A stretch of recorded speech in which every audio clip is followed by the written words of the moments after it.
Yo les amis, j'espère que vous allez bien. On se retrouve pour l'actualité sportive sur cette nouvelle chaîne qui sera basée spécialement que sur le Real Madrid. Donc n'hésitez pas à vous abonner pour ne manquer aucun épisode sur le meilleur club de l'histoire les amis. Sans plus tarder les amis, on commence à féliciter l'équipe de basket du Real Madrid qui a remporté hier soir sa 29e Coupe du Roi en battant le FC Barcelone. Comme quoi, même au basketball, on les tape. Même au basketball, on les tape, les gars. C'est une dinguerie. Même au basketball, 96 sur 95, les amis, c'était le score. Donc là, on peut voir l'un des joueurs phares de cette équipe de basketball avec le président du Real Madrid, monsieur Florentino Pérez. Ah, voilà, c'est vraiment une très belle photo. Luca Doni qui s'appelle. Donc, voici une déclaration de Luca Doni qui a d'ailleurs pas manqué l'occasion de flatter encore une fois le Real Madrid qui est pour moi le meilleur club actuel. Donc il dit avec ou sans Kylian Mbappé, je pense que nous, le Real Madrid, nous pouvons gagner beaucoup plus de titres en Ligue des Champions. C'est une dinguerie de dire ça. Franchement, à part si t'as pas les couronnes, est-ce que tu peux oser dire ça? Là, il a rebondi sur la polémique Kylian Mbappé parce qu'il y a plein de gens qui pensent que avec l'arrivée de Kylian Mbappé, le Real Madrid va prendre une autre dimension. Oui, c'est vrai, mais on prendra toujours une autre dimension avec ou sans Kylian Mbappé. C'est ce qu'il voulait faire savoir. Nous avons également M. Florentino Pérez qui n'a pas manqué l'occasion de flatter le Real Madrid qui est son club les amis. Il dit, nous avons pris l'habitude de gagner des finales. Le jour où nous en perdrons une, ce sera une grosse déception. En finale, nous croyons au football et au basketball qui sont l'ADN de notre club pour gagner. C'est clair. C'est clair que tu sois Barça ou pas, on tapera toujours celui qu'on aura en face en finale. Donc les amis, suite à cette victoire les amis en finale par cette équipe du Real Madrid de basketball, monsieur Florentino Pérez a remporté donc son 60e titre. C'est une dinguerie. 60e titre comme président du Real Madrid. C'est un truc de malade mental. C'est un truc de malade mental. Donc, il a remporté 33 trophées avec voilà, le Real Madrid, le club de football, et 27 trophées avec le club de basketball. Que ce soit basket, peu importe le sport, on est toujours dans l'élite. On est toujours dans l'élite. C'est le plus grand président du monde, les gars. Je veux rien savoir. Et ensuite, là, les gars, nous avons quelques images des travaux de la station de métro qui sera à côté du Santiago Bernabéu, qui est d'ailleurs à côté du stade Santiago Bernabéu. Donc, les travaux ont débuté. Là, nous avons quelques images. Franchement, les images sont magnifiques. Voilà. Regardez-moi les locaux. Wow, c'est trop beau, les gars. C'est trop beau, les gars. Donc là, c'est la station du métro. Voilà. Ça donne même envie d'aller prendre le métro. Tellement c'est beau, frère. Donc, voilà. On enchaîne avec Monsieur Toni Kroos, la légende, une des légendes du Real Madrid. Donc, Monsieur Toni Kroos, lors du dernier match du Real Madrid, il a joué son 450e match. Ça fait désormais 10 ans qu'il est au Real Madrid. Les années passent vite, les gars. Les années passent vite. Et en 10 ans, le mec, il a remporté 21 titres. Waouh! 21 titres, c'est une dinguerie, frère. Comme vous le savez, pour ceux qui ne regardent pas l'UFC, parce que c'est voilà, c'est le MMA, pour ceux qui ne regardent pas, dites-vous que le Real Madrid félicite Lia Topuria. Voilà, c'est le nouveau champion de je ne sais plus quel poids, peut-être le poids de Volkanovski, là, voilà, la catégorie de Volkanovski. Donc, il a tabassé Volkanovski la dernière fois. Donc, c'est un Espagnol, c'est pour ça que le Real Madrid l'a félicité. Donc là, le Real Madrid l'a félicité en disant... Félicitations pour votre triomphe historique pour le sport espagnol. Nous sommes fiers qu'un grand madrilène comme vous soit champion du monde de l'UFC. On est champion partout.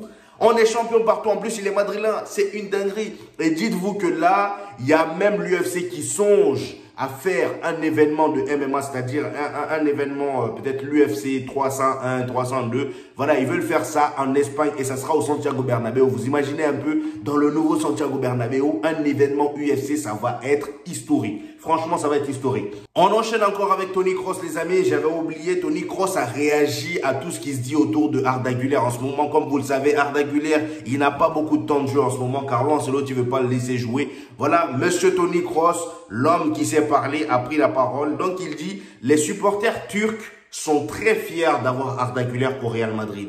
Ils deviennent un peu impatients et bien sûr, ils veulent qu'il joue beaucoup plus tôt que possible. Nous avons un excellent entraîneur et il s'en sortira sûrement très bien. Lui, il demande d'être encore patient. Voilà, mais je sais pas pourquoi vous pensez que ce mec-là... Pourquoi c'est qu'avec Arda Güler, il faut être patient? C'est soit vous voulez le faire jouer ou vous voulez pas le faire jouer. Moi-même, j'en ai marre de ce dossier. Prêtez-lui et comme ça, on n'en parle plus. Voilà, au suivant, les gars. On enchaîne avec Luka Modric, les amis. Luka Modric aussi souhaite se barrer, les gars. Franchement, là, la situation commence à devenir critique du côté de Luka Modric et du Real Madrid. Donc, Luka Modric souhaiterait terminer sa carrière au Real Madrid en tant qu'important. Mais vu que là, il commence à être de moins en moins important. On a bien vu d'ailleurs son dernier match, hein, c'était pas fameux, voilà, son match n'était vraiment pas bon.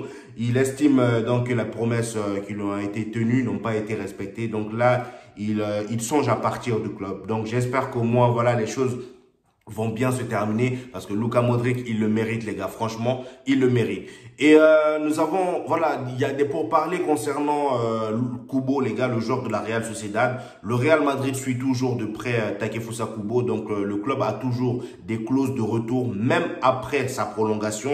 Donc, Liverpool également est intéressé. Mais je pense pas que, les gars, je trouve que ça sert à rien. Kubo, il va venir. On a déjà Brahim Diaz sur le côté droit. On a Hendrik qui vient en attaque. On a Kylian Mbappé aussi qui viendra pour jouer à gauche un peu avec Vinicius et parfois en attaque. Il n'y aura pas de place pour Kubo. Déjà qu'on a des Arda Güler qui ne jouent pas. C'est pas Kubo qui va jouer, les gars. Vous voyez ce que je veux dire? En plus, c'est à peu près les mêmes profils. Kubo, Brahim Diaz et un peu Arda Güler. Vous voyez ce que je veux dire? Ça va être compliqué. On enchaîne, les gars, avec les joueurs que, voilà, il faudrait vraiment qu'on garde des yeux sur eux parce que on sous-estime un peu la saison qu'ils sont en train de nous sortir. Je parle bien évidemment de monsieur Joselu et de monsieur Lunin. Voilà, surtout Lunin. Parce que Lunin, les gars, dites-vous que là, franchement, au retour de Thibaut Courtois, moi, je suis même chaud qu'on le laisse un peu titulaire, même si je sais que Thibaut Courtois le tabasse aller-retour. Mais les gars, Lunin, il te sort des prestations depuis le début de la saison. C'est juste grotesque. Le mec, il t'a remis Kepa au banc en une seconde. Voilà, sans même chouiner. Il t'a remis Kepa au banc. Le gars, il était là, on a recruté un nouveau gardien. Le nouveau gardien est venu, il l'a mis au banc. Il l'a mis au banc au calme. Donc là, on a un peu les quelques statistiques de monsieur Joselu. Joselu, en 35 matchs, il est désormais à 13 buts et 4 passes décisives. C'est vraiment un super sub, les gars. Le super sub parfait. Le gars, il rentre, il fait son petit boulot et il repart. On enchaîne avec Thomas Frank, le coach de Brentford. Il a fait une déclaration sur Phil Foden, le joueur de Manchester City. Donc, il dit, pour moi, je pense qu'il est l'anglais le plus proche du ballon d'or. Il est sérieux, là? Peut-être dans un monde où Jude Bellingham joue au tennis, mais qu'est-ce que tu me racontes? Comment ça, c'est Phil Foden, c'est l'anglais le plus proche de gagner le ballon d'or? Tu regardes les matchs, toi, un peu, hein? La Liga, je sais pas. Peut-être que tu regardes que la première ligue, c'est compréhensible, mais au bout d'un moment, il faut arrêter. Comment ça, Phil Foden devant Jude Bellingham? Bref, je pense que ça, c'est des jeunes bourrés qui parlent. On enchaîne avec M. Zinedine Zidane. Voilà, les gars, comme vous le savez actuellement, au Bayern Munich, c'est vraiment la cata. Au Bayern Munich, c'est la catastrophe. Monsieur Thomas Tuchel n'en peut plus. Il fait que se faire tabasser. Là, il a été éliminé de la Super Coupe d'Allemagne, tout ça là. Il est deuxième en Bundesliga et je pense qu'il va pas la remporter cette année. Là, le Bayern Munich envisage de recruter Zinedine Zidane. Ouais. Ils envisagent de recruter Zinedine Zidane. Je ne sais pas si ça va se faire parce que lui aussi, il est compliqué. Voilà. Mais en tout cas, ils envisagent de recruter Zinedine Zidane et j'espère que ça va pas se faire parce que moi, je voulais Zinedine Zidane au Real Madrid. Mais malheureusement, on a notre vieux Don Carlos là qui a prolongé. Mais bon, c'est pas grave. On enchaîne avec Vinicius, les gars.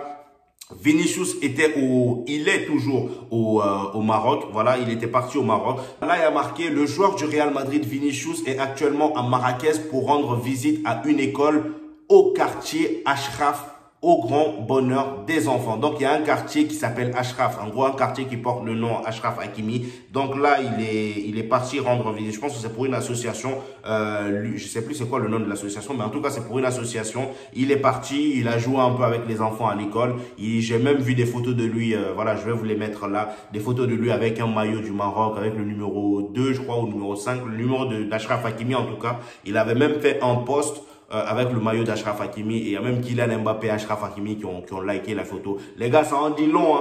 Voilà, Kylian Mbappé, il y a des pourparlers. Voilà, il part au Real Madrid. Il y a Ashraf Hakimi aussi qui veut se barrer là-bas. Et là, sur la photo, il y a les deux qui like. Je dis ça, je dis rien. Voilà. Les amis, monsieur Aurélien Tchouaméni, Jude Bellingham était à l'anniversaire de Memphis Depay. Il y avait même Davido, l'artiste nigérien. Et il y avait aussi monsieur Paul Pogba qui était là. Donc voilà, là, ils étaient en full black, les gars. Franchement, la photo, elle claque. Franchement, la photo, elle est incroyable. La photo, elle est incroyable. Donc, voilà, il y avait beaucoup de joueurs qui étaient présents. On va venir, les gars, sur Camavinga. Camavinga est suspendu pour le match contre Séville qui va se jouer dimanche. Donc, suite à son carton jaune qu'il a pris la dernière fois. Donc, en parlant d'ailleurs du match de Séville le dimanche, Auteur d'une saison fantastique, Jérôme connaît un premier coup d'arrêt. Donc, ils ont fait match nul face à la Real Sociedad. Ils ont perdu face au Real Madrid 4-0. Et ensuite, ils ont encore perdu face à l'Athletic Bilbao 3-2, les gars. Ça les a freinés, mais de malade. Ça les a freinés de malade. Donc, les Gironistes voient le Real Madrid prendre 6 points d'avance. Et surtout, le Barça revenir à 2 petits points juste derrière eux. C'est une dinguerie. Regardez-moi là le classement. Le Barça n'est pas loin. Je pense que le Barça va passer devant ces gens-là. Le Barça va passer devant eux parce que là, ils commencent à bugger, les gars. Ils commencent à bugger. Les amis, on va parler du FC Barcelone, les gars, parce qu'il y a Marc Duy, le jeune joueur du FC Barcelone, qui a fait une déclaration assez encore... voilà, regardez-moi un peu ce qu'il dit. Il dit, il y a toujours de l'espoir. Depuis que Girona a perdu, ils ont regagné de l'espoir. Il dit, il y a toujours de l'espoir en championnat et nous sommes tous concentrés sur sa victoire. Je pense que nous en sommes capables et l'équipe est là, est sur la bonne voie, pardon, pour mettre la pression sur le Real Madrid. Je pense que nous réaliserons quelque chose à la fin de la saison. Vous mettez la pression sur qui? Mettez la pression sur Jérôme d'abord avant de mettre la pression sur nous. Vous sautez déjà l'équipe qui est devant vous pour aller mettre la pression sur celui qui est de l'autre côté. Franchement, réfléchissez un peu à ce que vous dites. Oh là là, c'est Barcelonais là.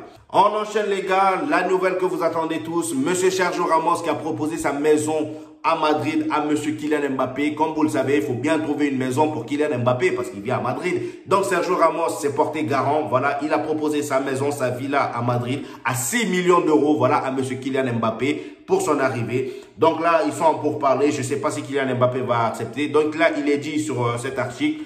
L'arrivée de Kylian Mbappé au Real Madrid n'est plus qu'une question de temps. Le Bandinois a annoncé son départ du Paris Saint-Germain à Nasser El Khelaifi ainsi qu'à ses futurs ex-coéquipiers. Il ne reste désormais plus qu'aux Français à régler les derniers détails de l'opération avec la Casablanca avant l'officialisation de l'affaire. Pendant ce temps-là, le clan Mbappé doit se trouver un logement dans la capitale espagnole. Selon El Chiringuito, Sergio Ramos pourrait donner un sacré coup de main à son ancien partenaire. L'émission révèle que le défenseur a proposé à Mbappé sa villa située dans le quartier Cozou de la Marolera, le nord de Madrid, pour un montant de 6 millions d'euros avec une demeure de 2500 mètres carrés. Donc la demeure, ça c'est la mesure, hein, voilà. C'est pas nos petits studios là. 2500 mètres carrés, voilà, avec 2 piscines, salle de cinéma, etc. Bref, tout le confort pour une star du Real Madrid. Waouh! Sergio Ramos, t'es gentil, hein? Mais bon, 6 millions, c'est pas si gentil que ça. Bon, nous, on n'a pas les 6 millions, donc on ne sait même pas si c'est cher ou pas. Voilà, c'est pas notre domaine. C'était juste pour vous donner l'information, les gars. J'espère que vous avez kiffé ces news. N'hésitez pas à lâcher un petit pouce bleu et à vous abonner. C'est une nouvelle chaîne, les gars. Abonnez-vous pour ne rater aucune actualité. Chaque semaine, il y aura minimum 3 vidéos sur l'actualité sur le Real Madrid. Donc, s'il vous plaît, les gars, abonnez-vous. C'est le début. Abonnez-vous, les gars. On se retrouve au prochain épisode. Peace!